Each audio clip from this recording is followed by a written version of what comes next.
Electricast. Why take one vacation with the family when you could take all of them? With Royal Caribbean, you don't just go to the beach. You visit a private island and race down the tallest water slide in North America.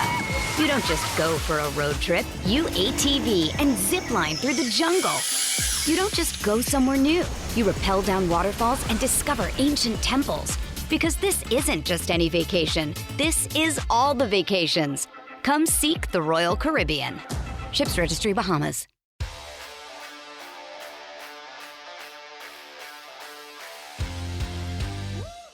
Welcome to Missing the Point. We're talking about the Boston Celtics. Of course we're talking about the Boston Celtics. None of us ever doubted them for a second, right? I mean, there isn't audio evidence of us doubting them or chat evidence of us doubting them. More specifically, none of us ever doubted Jayson Tatum for a second, thank God. Here we are with all our credibility in our hands.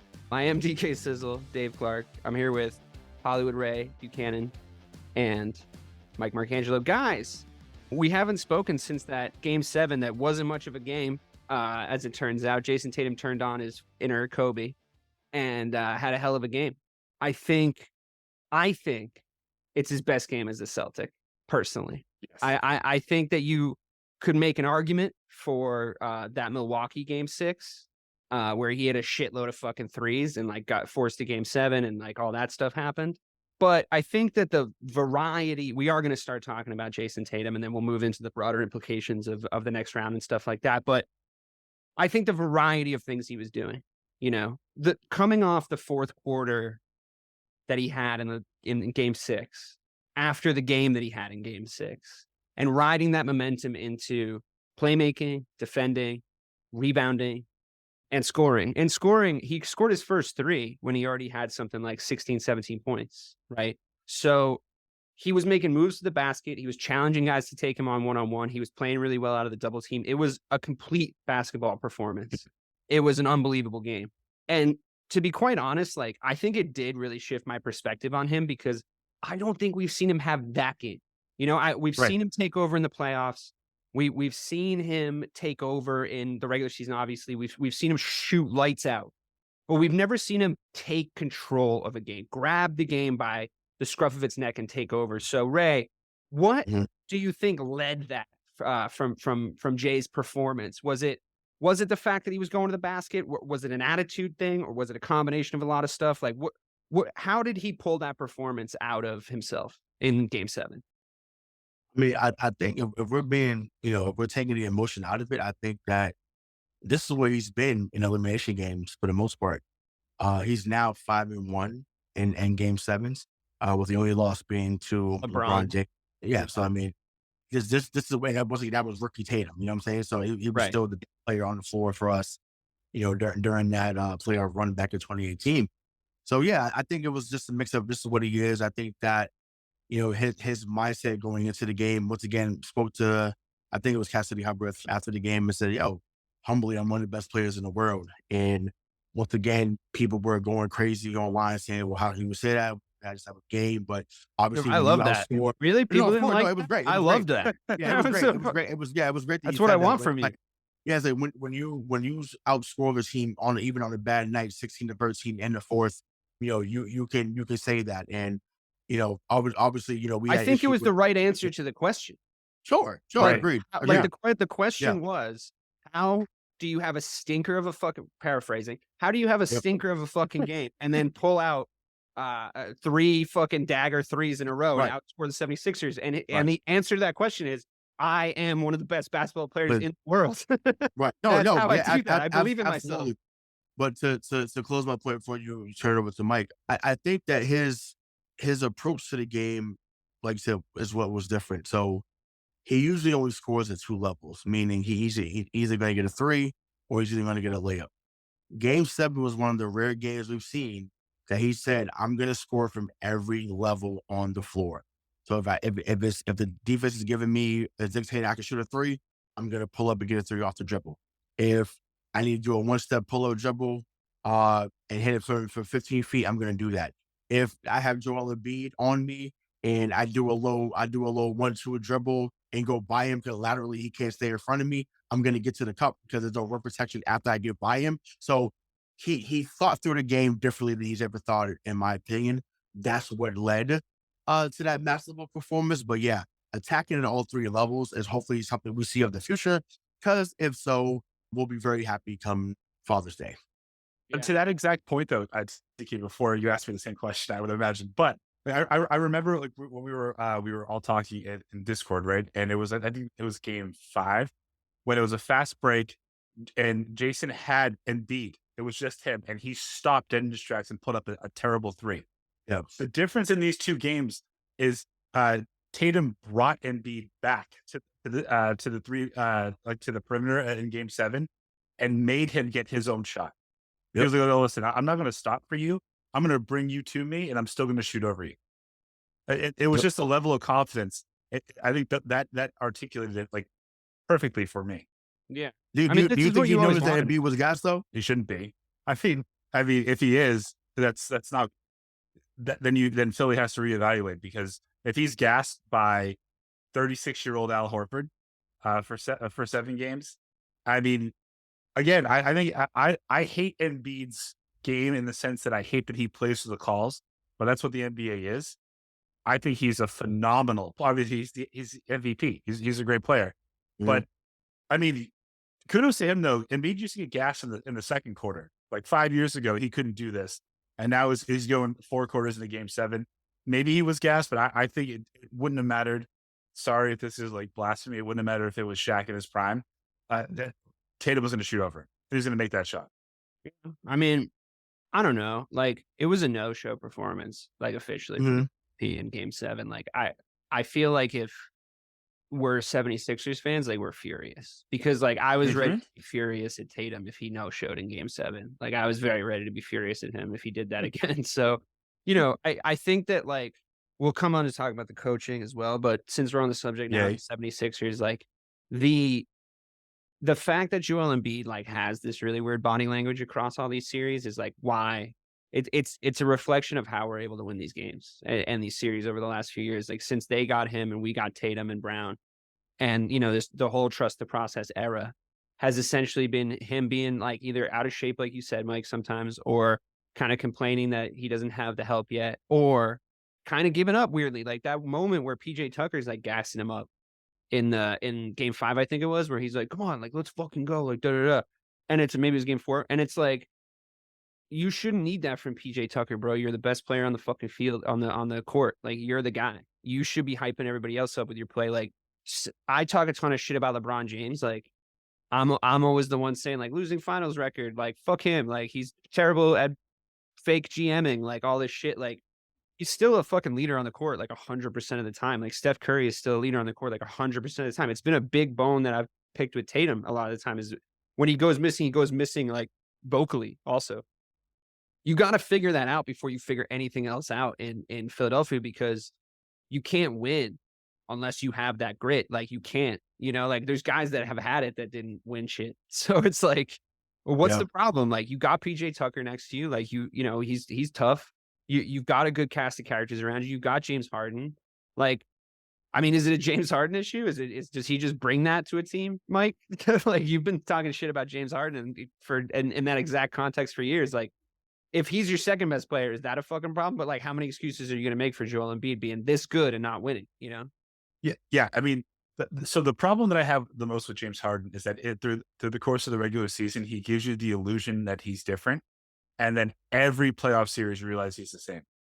He's someone that you cannot count on. Now he's one of those guys that can get you there, but he cannot be the reason that you're going to win. And I think that we've seen that repeatedly, and this was like the perfect storm of choking this Philadelphia 76ers team. I mean, we'll talk about the coaching, but Harden no-showed.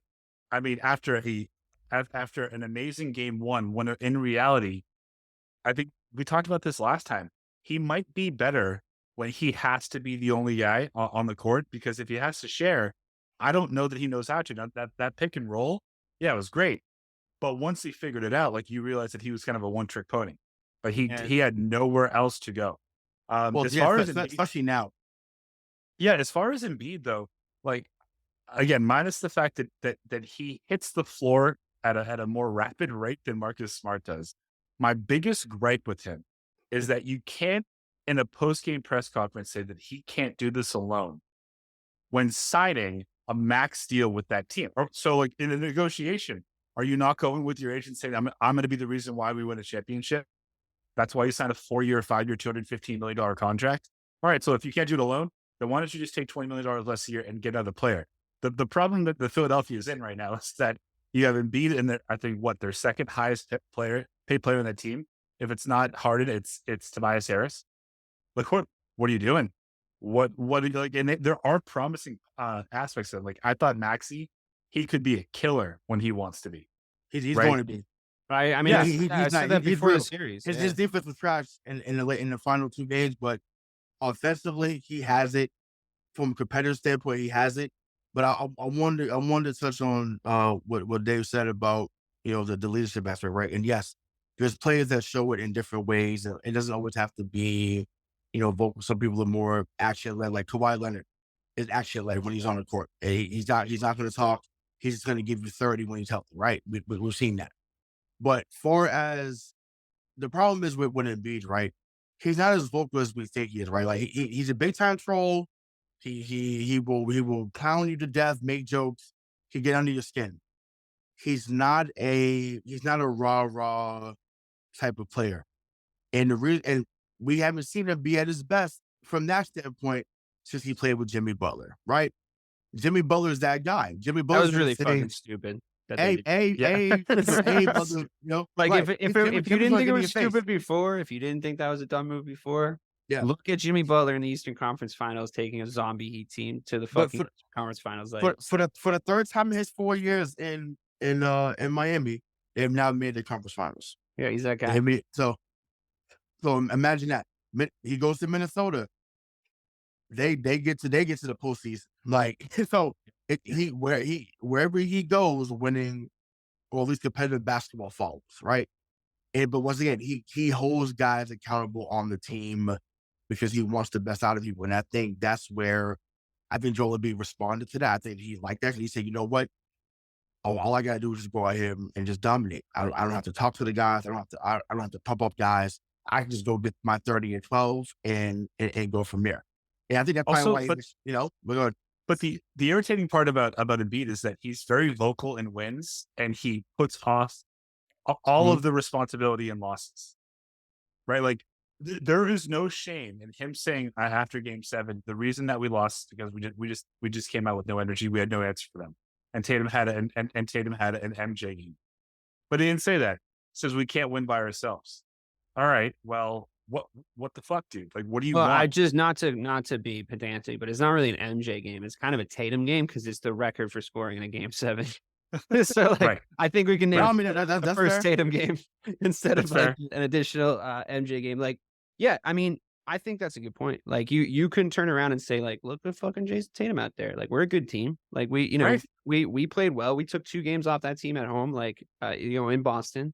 And we're gonna turn around and we're gonna fucking run it back and we're gonna like make a good solid effort next year. Like this is a super competitive division. But yeah, to turn around and say shit like that, it does show like a little bit of a lack of character. And like to Ray's point about how you talk or how you display leadership on the court, like I always think back to that Kevin Garnett story about Tim Duncan, where he's like, oh, Timmy talked the most shit with like 2 little words. Like he would be like, got you.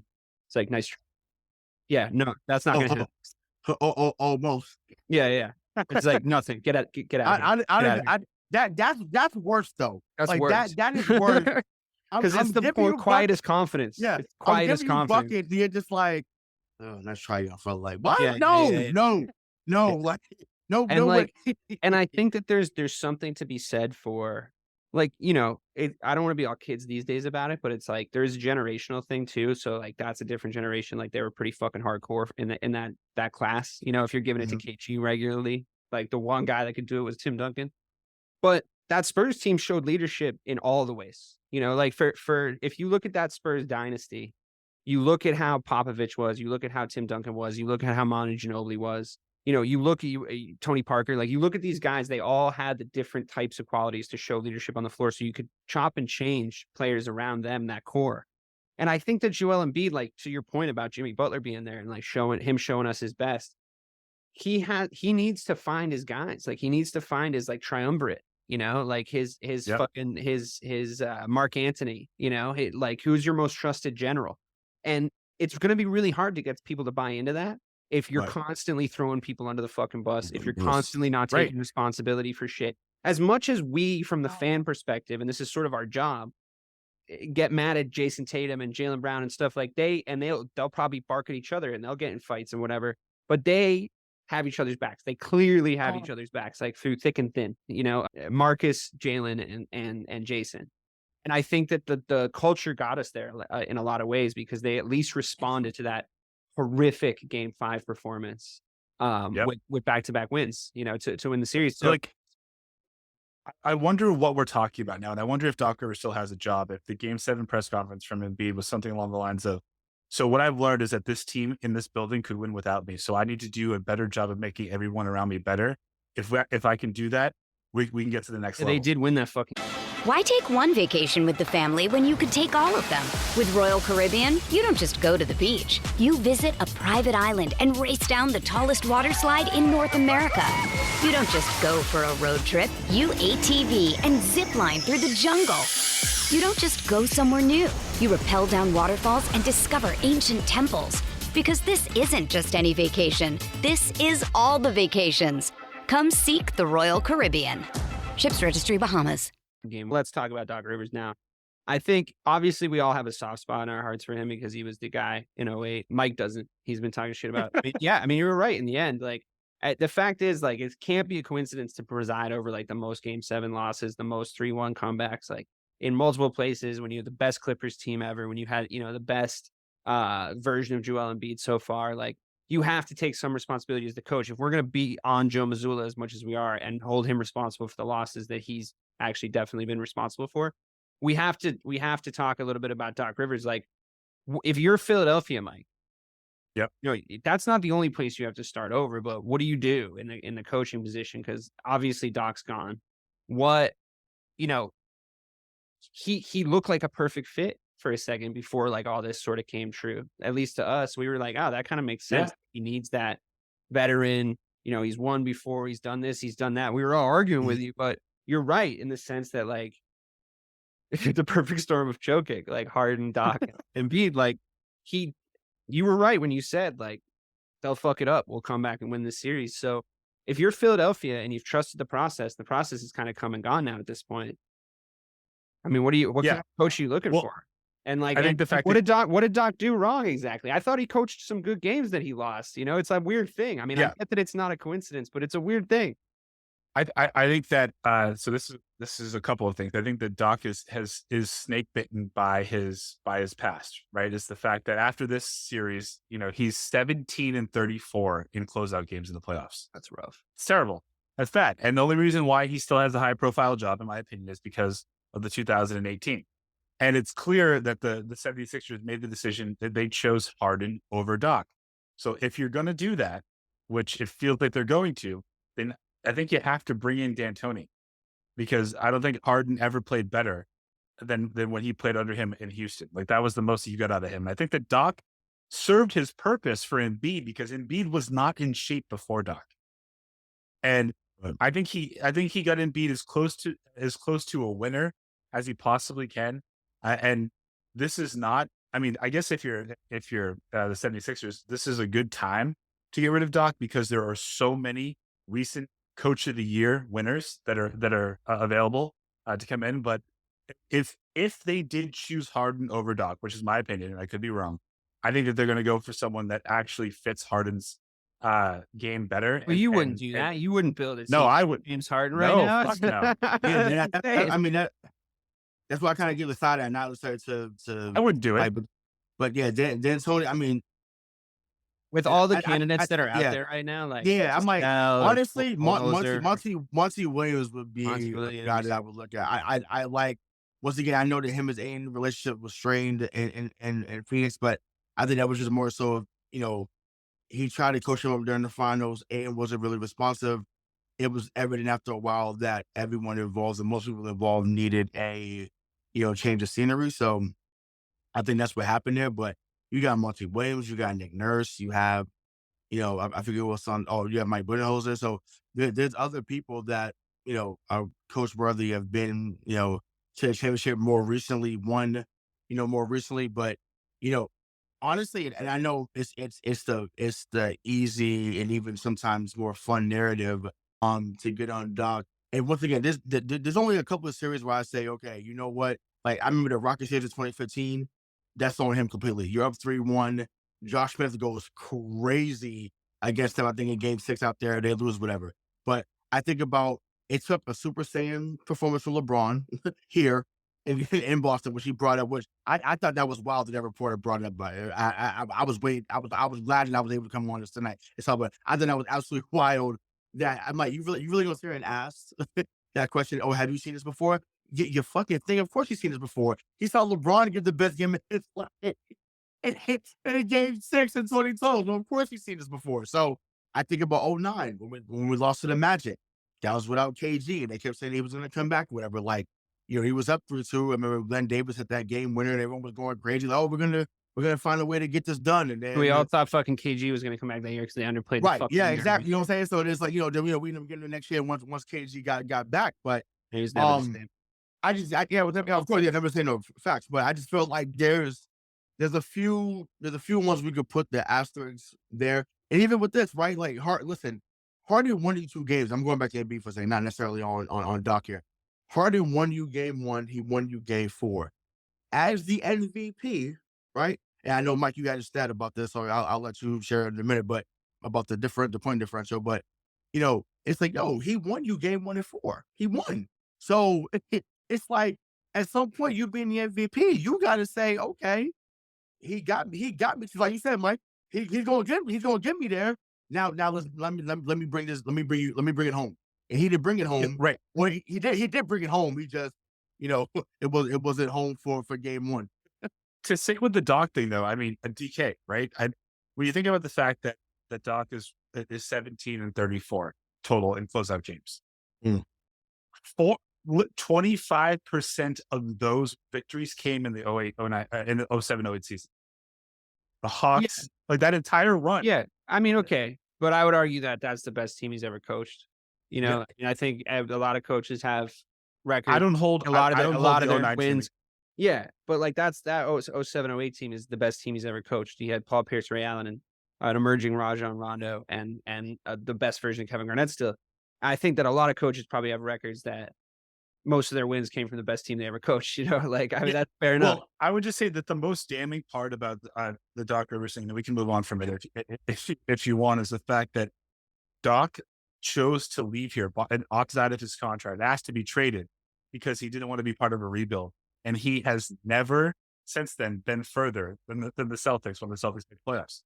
Yeah, I mean, don't fuck with us. We'll put a curse on you, a hex. Yeah. One last point about Doc, though, just in this series in particular, like based on what you guys are both saying, I think I formed what I think is my opinion on it, and I'm a little bit in the middle ground because I think Ray makes a good point about some of the circumstances of those series, and I think you make a good point that it can't just be a coincidence. I wouldn't necessarily, just to get into the individual game management, I wouldn't really blame Doc for Game 7. I don't think that Doc or Embiid or anyone can do shit about what Jayson Tatum decided to do that night. I would blame him for Game 6, though.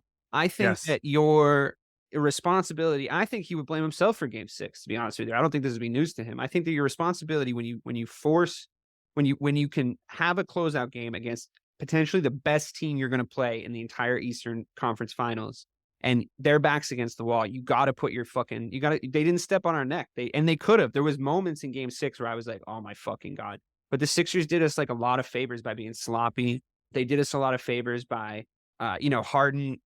We've talked about ad nauseum already. It's Doc's responsibility to get the best performance out of those guys, instill the killer instinct in them and run the right game, And I think that in key moments he didn't in that Game 6. And I think that like is where the responsibility lies of losing the series. Like once we got him back home to Boston, like we were probably going to win, like the parallels to the Milwaukee series the year before, the way that the players, the way that Jayson Tatum ended in the fourth quarter, like you could have stopped that from happening in the fourth quarter.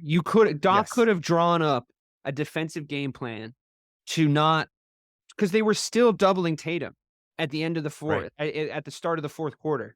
And it was Bobby was saying, why are they even doubling him? He's having a terrible game. And it was like, because he could still do what he did. Right. And they went away from that. And it's like, dude, you could have prevented that. You couldn't have prevented what happened in game 7. Nobody could. That Sure. wasn't Jayson Tatum. That was God disguised as Jason. Well, I think we talked about that though. I think I said it. We said it after We did. we did show We it. did. When you put Max, they once again, we talked about Maxey. We gave him his props for the series overall. When they put Maxey on, It hadn't worked all series. yeah, it was mixtape season. It was a wrap. It was a wrap, and he got put in the spin cycle, and now he can have Philly cheesesteaks for the rest of the playoffs on his couch. It's not even fair. It's not even a fair that's what it is. matchup, though, is it? Like, it's not. Like, you shouldn't be. I mean, letting it's not. I mean, to be fair, they don't have a matchup. It Size doesn't matter wise. who they put on them, honestly. And once again, I want to give love to the Anthony Melton. You just got a lot of money, brother, coming to you. You did phenomenal in this series overall against Tatum. I think Doc took too long to get to you in this series because they were loyal to PJ Tucker, and I get it. But you earned yourself a lot of money, brother. You did phenomenal. I think, Jenny McDaniels eventually may be someone they put in there eventually. But the Anthony Melton, you were great this series. You were someone that, should be a decent wing defender for years to come.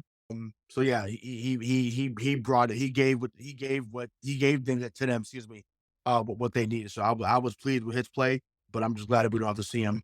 Honestly, I agree with you. Like, with the exception of James Harden, this is the most I've liked the Philadelphia roster since Embiid got there. Since the era in Philadelphia. Like, I really like the squad that they've built over there. Like, I was saying this before the series about Tyrese Maxey. Like, he's fast as fuck. He's a baller. I like his attitude. He was like, when Embiid and Harden gave up, he didn't at times, which I think is you should be pointing to that as fucking pathetic from those two. But, I think overall the thing that we should glean, and I think we can move on from talking about the 76ers after this.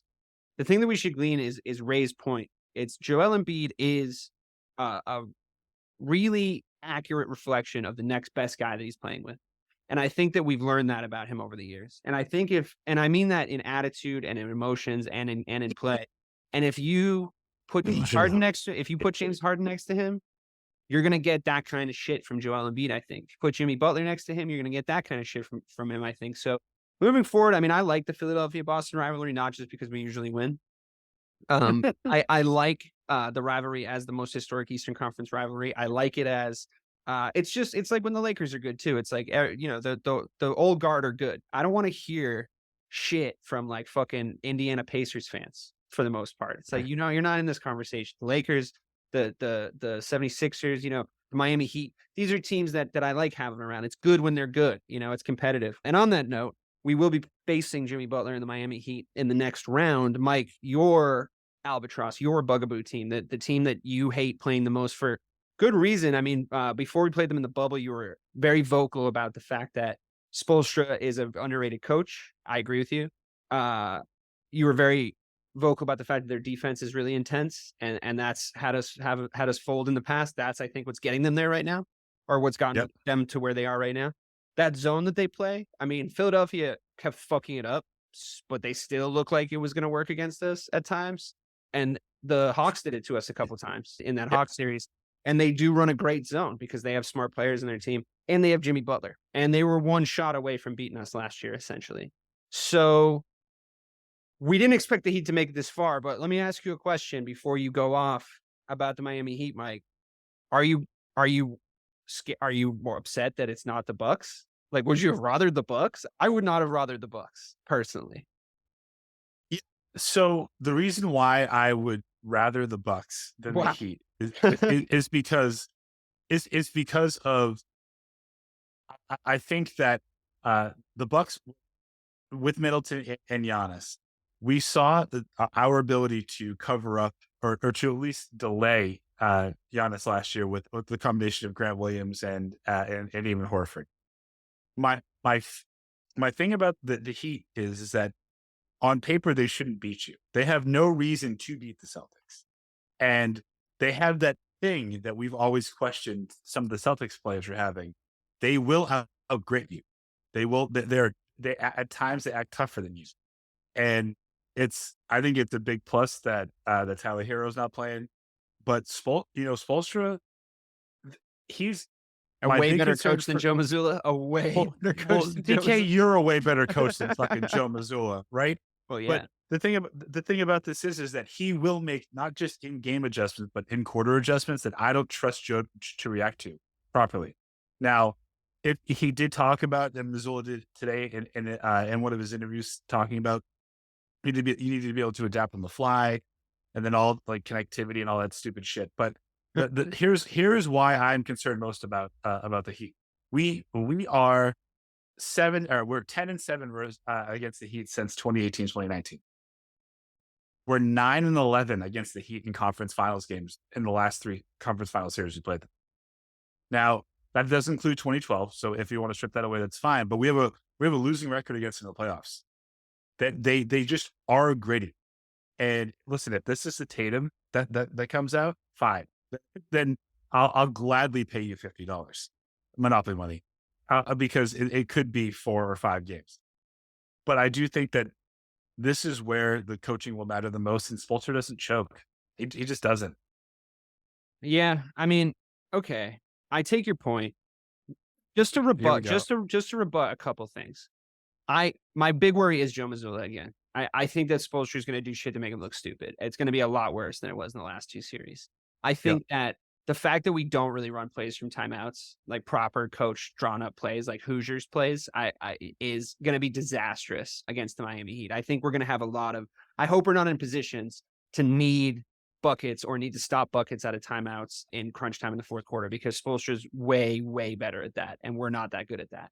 But what I will say is Bam Adebayo had a really big surge against us and was able to keep up with Jayson Tatum and Jaylen Brown and rim protect really, really well in series past.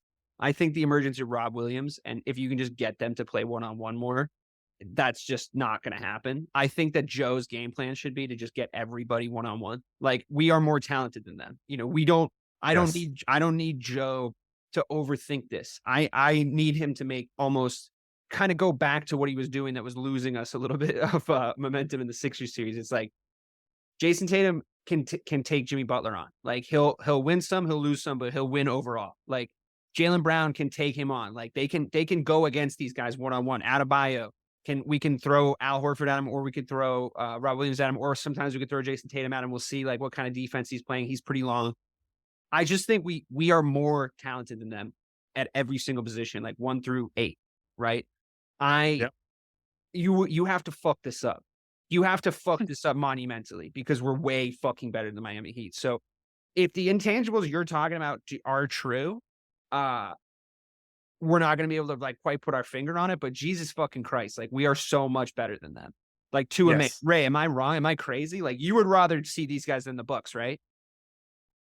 I mean, I get what Mike was saying, but yeah, of course. I do too. But it's just like, don't make it simple. You know what I mean? No, on paper, sure. Like, I think, but to Mike's point, Miami has to be that because they don't have the talent surrounding Jimmy Butler.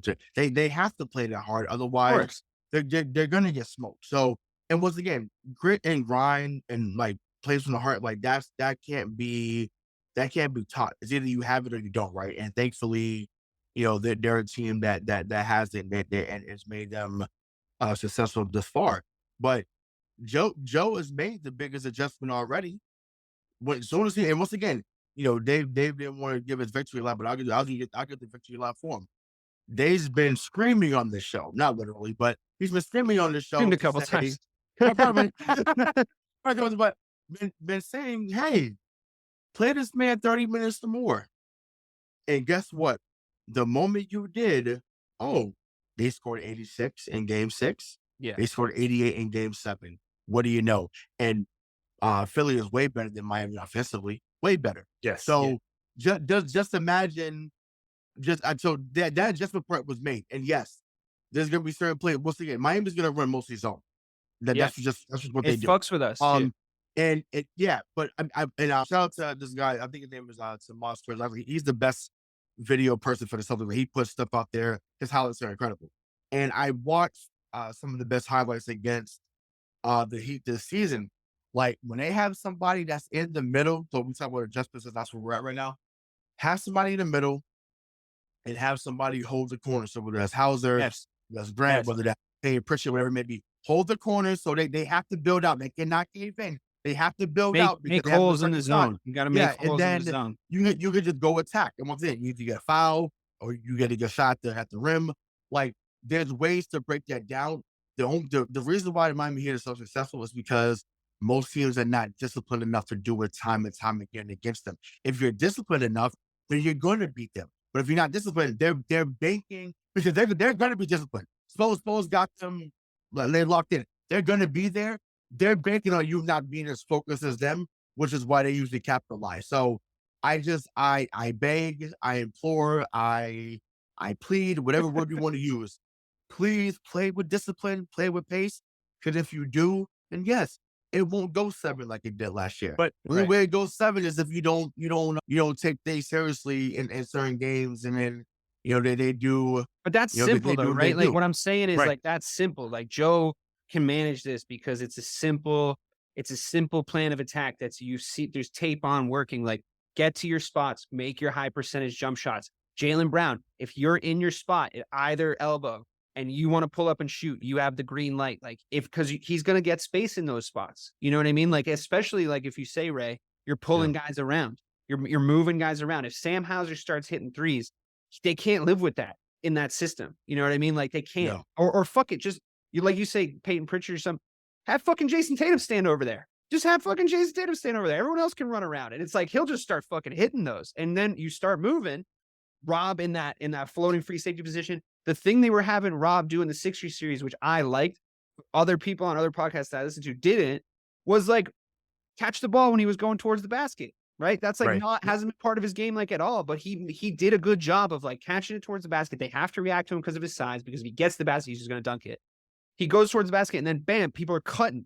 They're cutting to come help him. Boom. Like, and we were finally moving around the corner well on screens. Like all that stuff, like you said, discipline.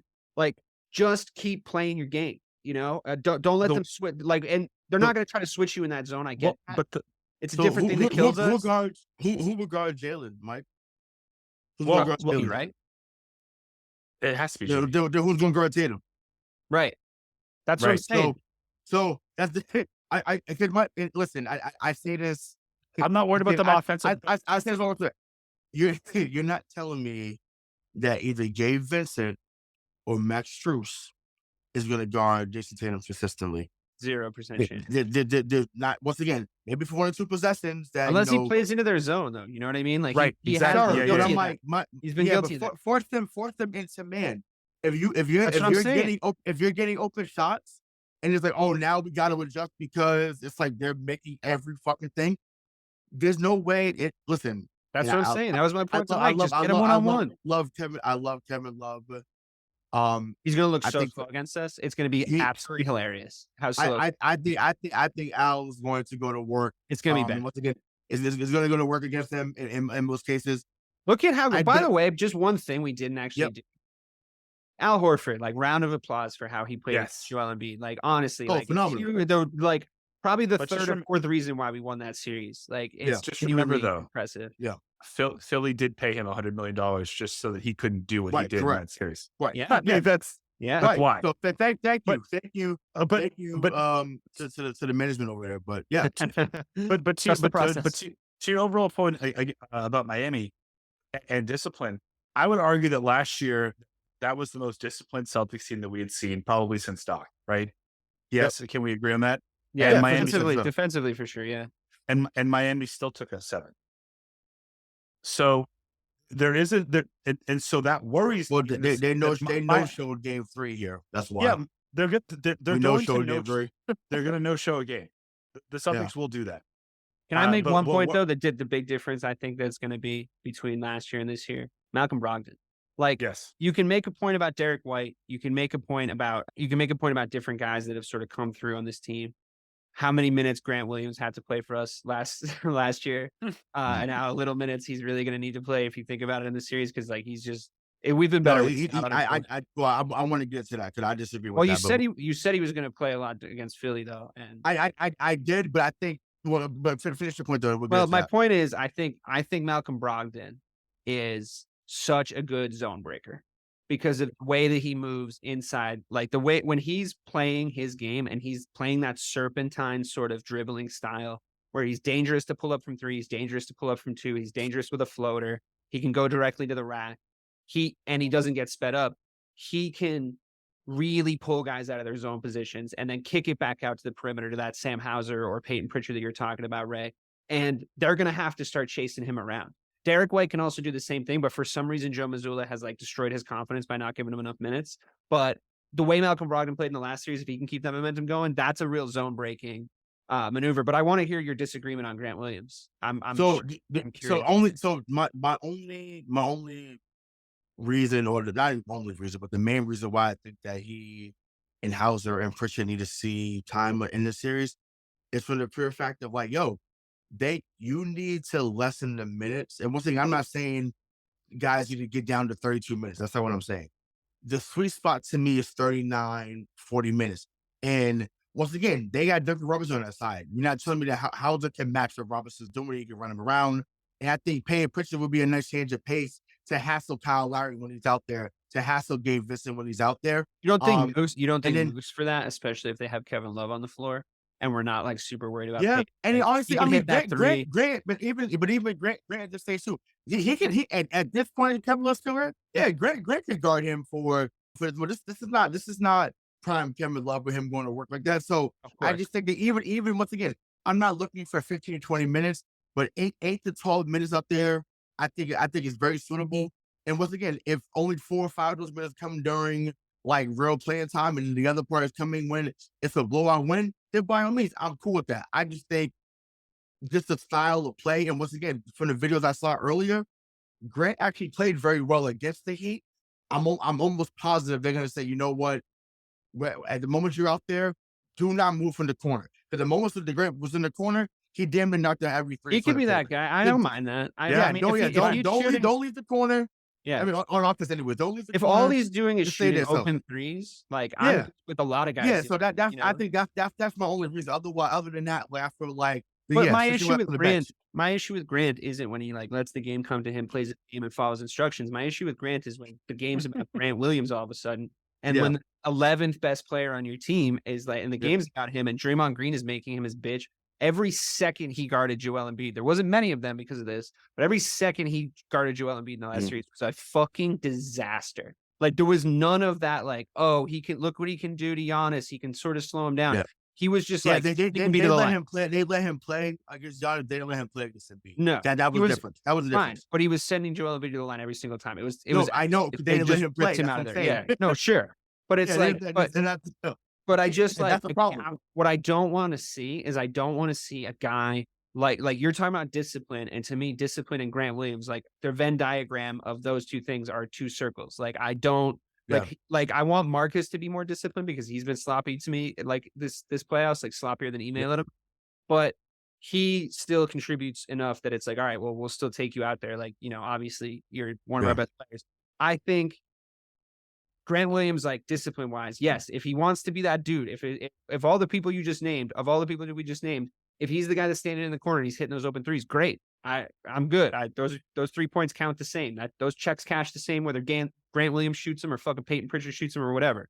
I just don't want him mucking everything up like he does. That's all I'm saying.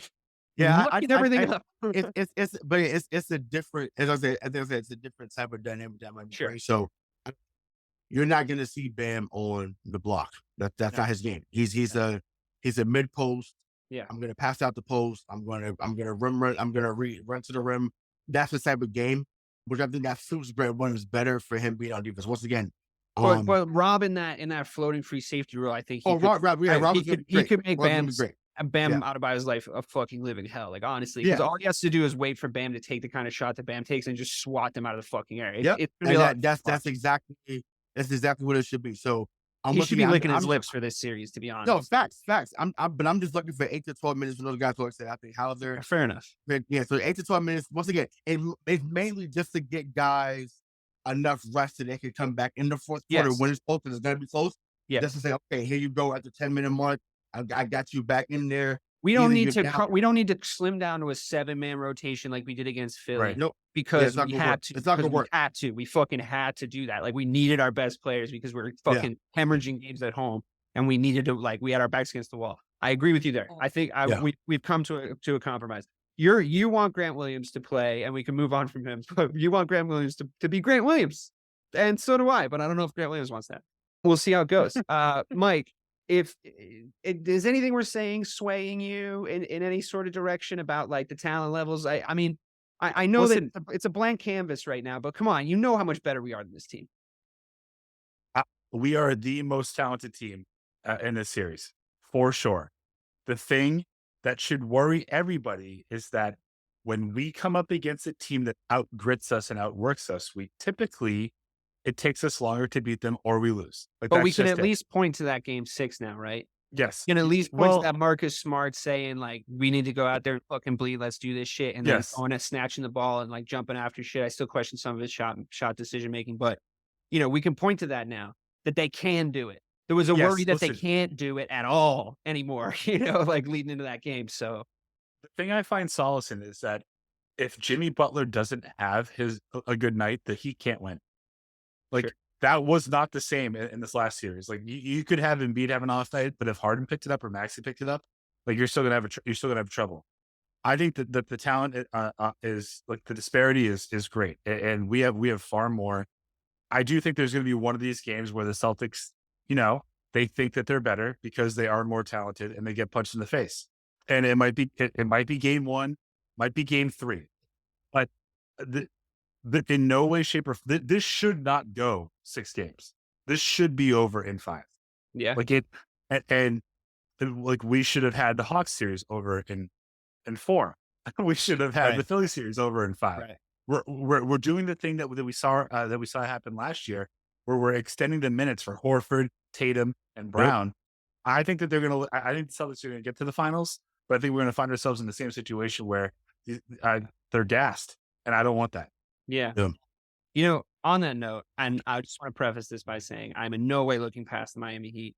As much as I Maybe say there. that we know you're not, but as much as I say that we are very, very much like a lot more talented than them, and I think we have overall better basketball players at 1 through 7 at the very least, if not the whole ass bench. To be honest, we're pretty deep. I'm not looking past them. I just want to talk about a discussion we touched on briefly. Ray had brought up that we have some of the most efficient players left in this playoff. Marcus Smart being one of them. Mhm. 3 of the top 10, Ray? Mhm. And I think that, Mike, you and I were having a conversation about who you want to see in the finals, who you want to see come through that Western Conference final, the Lakers or the Nuggets. Now, I have been very closely watching the Nuggets, quite frankly, because I find them very entertaining to watch. I think that Jokic is so much fucking fun. I think that his defensive liabilities aside, I think like he's the kind of big man that like you dream about having on your team. Like his ball skills, his ability to score, his game is silky as fuck. He can give it to you any which way. If you try to prevent him from scoring, he can get assists and he'll probably still score a bunch. I just really like his game.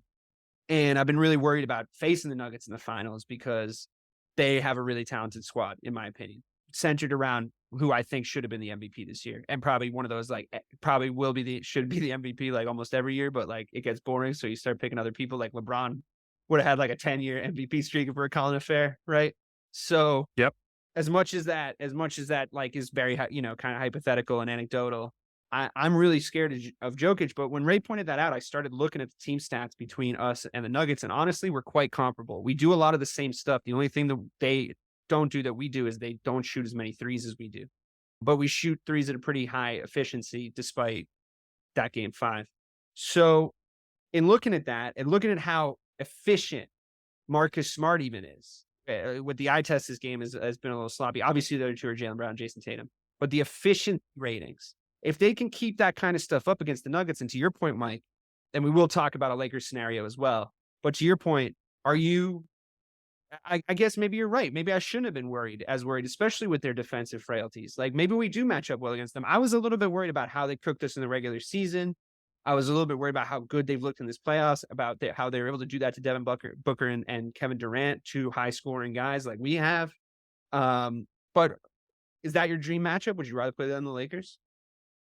Well, my dream matchup is beating the Lakers in the finals because I'm a Celtics fan. Sure. But I mean, that aside, would- I mean, basketball sense. I would rather play the Nuggets in the sense that I take nothing away from Joe Giggs. I think that he is the best. That he's would he be the first person to win MVP 3 years in a row if he had won it this year since Larry Bird? I'm not sure. Yes. Yeah. Yeah. Yeah. So like well, to your point though, like he makes he can facilitate. But my thing is, if you just make a determination, this would be Joe Mazzulla, which I don't have any confidence in.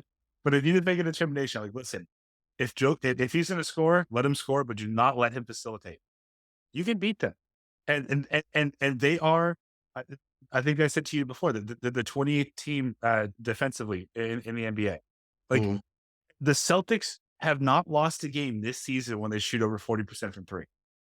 So listen, you go down that roster. I don't know who they have that matches up against everyone that we have. And On Denver, you mean? yeah, I just don't. I mean, and Boston, what we've seen so far is in games that we need our bench to step up and perform, we can do it. So yeah, they're my dream scenario. They're my easier win scenario. But I mean, Celtics Lakers, you can't. Sure. We'll talk about those matchups too. But Ray, do you concur? The Nuggets not that scary? I wouldn't say that. I mean, I have what I call appropriate share. Like this is a respect factor. Like I respect their game and respect what Jokic. Once again, Jokic is my favorite non-Celtic. Like Yeah, he's so fucking awesome. I'm completely biased. Like He's so he's good. fucking amazing. So Yeah. and he's spoken to Lakers right now. So they're up 20 against LA right now. And to Mike's point, he has 19, 16, and Yeah. 7. Like Yeah. you're not beating that one. Like you can't. What Mike said, you cannot let him do both. It's either he's Right. gonna pass, Yeah. either he's gonna pass around the world and let everybody eat, or you're gonna let him get He's 50. gonna kill you. Yeah. Or you let him. So once again, He I'm of the had mindset- 3 I'm- offenses. Sorry, Wait. Ray. He had 3 offensive rebounds in one sequence to open the first quarter. It's Crazy. hard. It's bad. Crazy. Yeah. And That this is matchup what they- is worrying to me though too. You know. Yeah, no, Sure. I mean, the rim listen, stuff. honestly, and once again, it is weird because this is what I remember getting this from Doc, but it does work. And it's funny because it worked against Embiid, and whether he realizes it or not. Let the big man or their best player get whatever. So Right? I'm all for let Jokic score. That's the case. Look for him in the finals. Let him go for 50 every game. 50 alone does not beat me. I'm shutting down Michael Porter Jr. I'm trying to shut down Jamal Murray. I'm trying to shut down Aaron. Well, Aaron Gordon is kind of like Tobias Harris in a way. You know, there's nights where Tobias you look at Harris this is and better. think, Don't I'm you not think? sure about that. You don't think so? Like the only reason why I said it, there's nights where you're like, okay, you can see why they get the money they get, and then there's nights where you're like, are they even in the league? Like, I'm so kind of a it's Tobias it's Harris weird. fan, to be honest with you. I Yeah. think we kind of got at him in the last series, but I do kind of like this game. But Yeah, no, I'm agreeing with you. He should be more than what he is, though. That's what I'm saying. Like, Yeah, that's probably- I'm holding him. I'm putting him.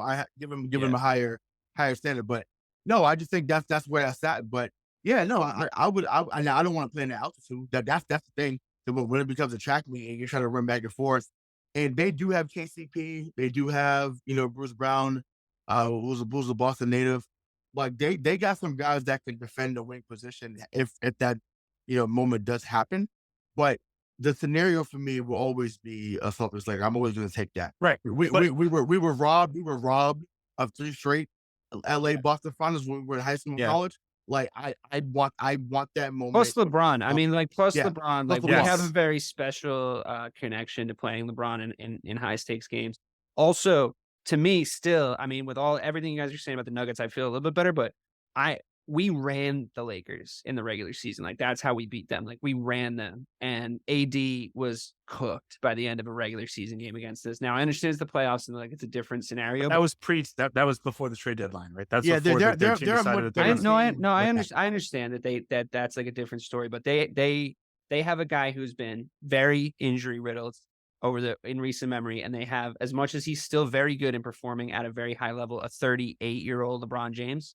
So Yeah. I think that with Jayson Tatum and Jaylen Brown, like you play Golden State Warriors basketball against them. And I know that they just beat the Warriors, but they obviously weren't. I don't know if you guys watched that series. The Warriors were making crazy fucking decisions in crunch time against them. They did not look like themselves. Like that to me wasn't like a, Well, you- Klay Thompson completely folded. he went missing. Yeah, Steph Curry he- was yeah. trying to operate by himself, and he was exhausted by the end. And then when he was exhausted, he was making very questionable decisions in crunch time.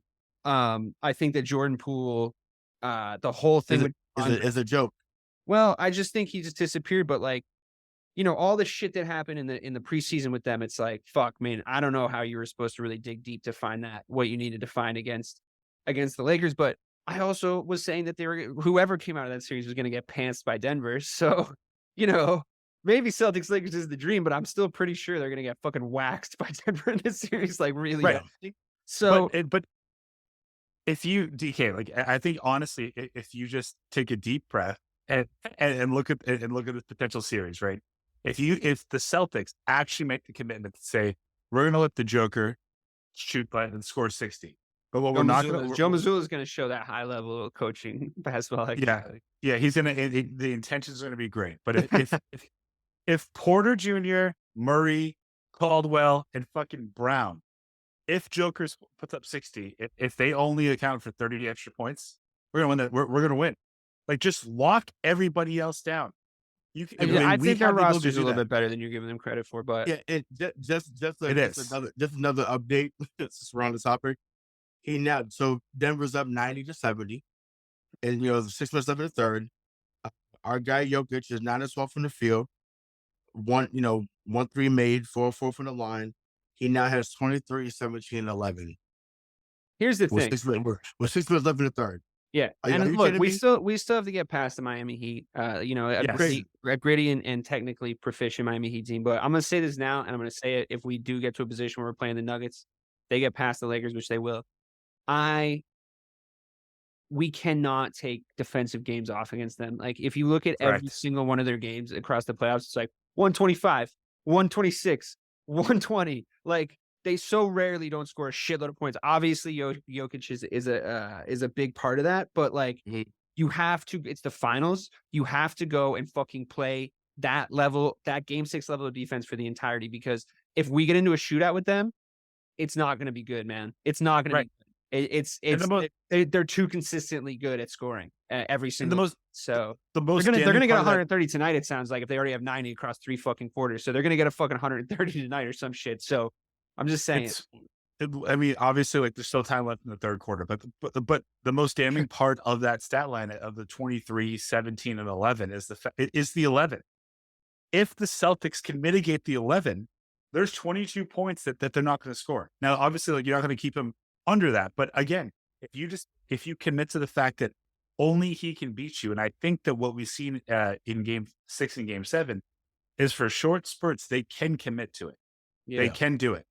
If they do that, it was all game for Game 6 and 7. Like, I felt like, once again, when you hold a team in this era to 86 points, and it was a good offensive team. They only scored 2 more the next game. And I know, like I said, we philosophically, I think DK and I disagreed on this, but I think we came around to it at the end. We speak about what Tatum did at the end of Game 6, and obviously what he did 7, rightfully so. Marcus Smart saved our season Thursday night. That steal that he had for Embiid early on and came back hit a 3. That set the tone right away. That was like, we're going down swinging. I'm not going out like this. And then everybody else followed him, which is okay, because sometimes you need the others. The others got them to win on Thursday. Tatum said, okay, y'all did y'all part Game 6. I got y'all Game 7. And it was a beautiful thing to see.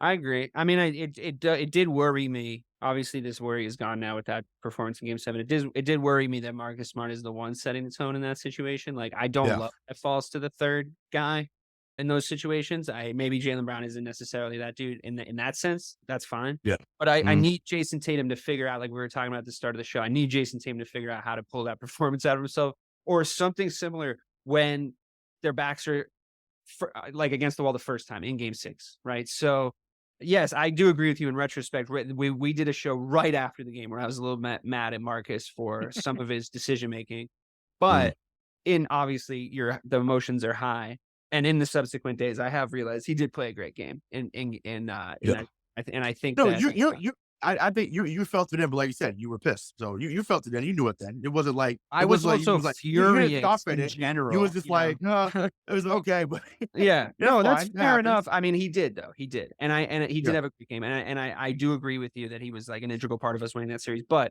he is getting away with sloppy decision-making more under Joe than he was under Ime, and I just need that to somehow right itself. Because when he makes bad decisions, they're at the worst time. Like, they really do kill you. So I mean, I love Marcus. I've defended him in the past too, but I was already very angry going into Game 6 at like a lot of different things, because I think that's the worst Celtics game I've ever watched. Game 5, like I think that's the most upsetting game I've ever watched the fucking Celtics play, at least in the postseason.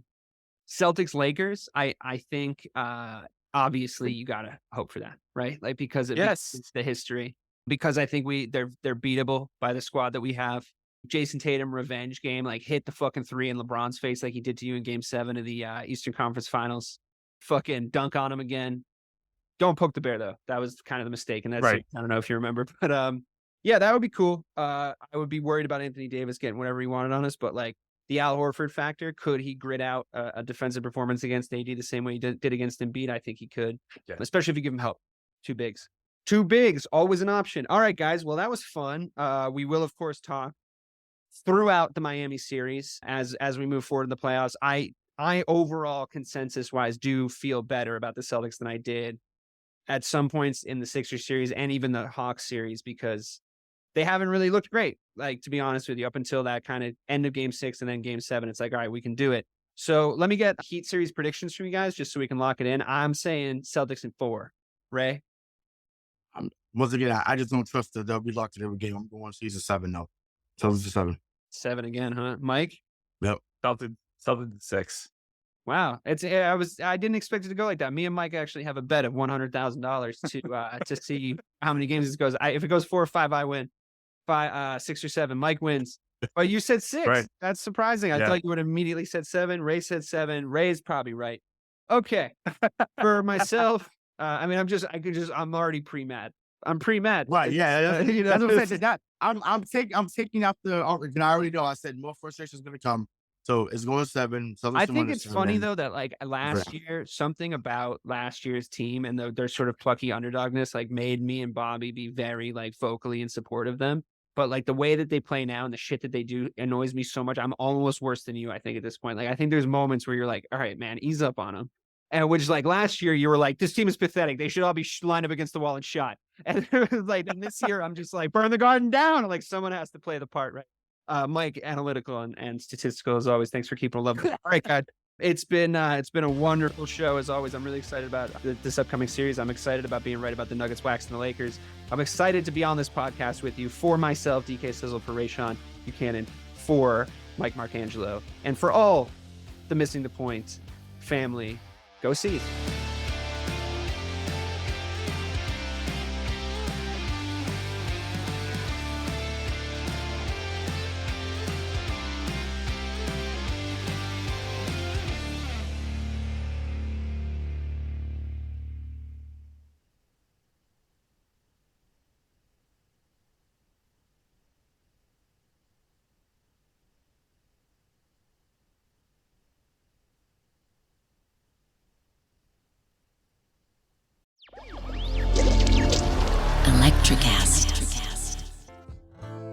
Welcome to Tuning Into Sound Wellbeing, where we harmonise your mind, body and soul. I'm Amanda, your sound therapy expert. And I'm Stephen, the curious explorer uncovering the mysteries of sound. Together we explore vibrations, frequencies and the power of sound therapy and tuning forks. Discover ancient wisdom, reduce stress and tune into a healthier life. Subscribe to Tuning Into Sound Wellbeing today. Hey, what's happening out there, everybody? This is Lawrence Ross, and I'd like to tell you a little bit about my podcast, The Lawrence Ross Show. Egomaniac. It's a 2-hour weekly exploration into my mind. I also do sketches, celebrity impersonations. You're out of order! And I also do song parodies. Not too shabby for a blind guy. Not only are you visually impaired, but you are geographically impaired. New episodes are released every Friday. Check it out on your favorite podcasting platform or listen to it here on Society 13 on Electrocast. Electrocast.